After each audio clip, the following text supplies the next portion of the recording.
所以一开始这边是怎么去拉伤的？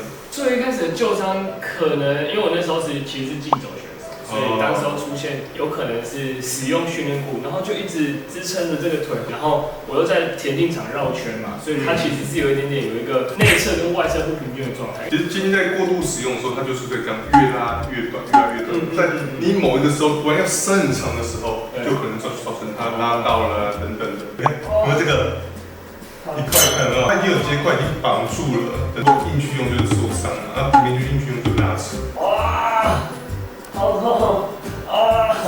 又是新问题。整个放松完之后，其实会觉得，我刚刚那个痛感的位置其实有松了不少，而且原本没有觉得我的肩膀可能可以这么掉下来，有没有觉得整个身体都不一样了？对，整个是有松开的感觉。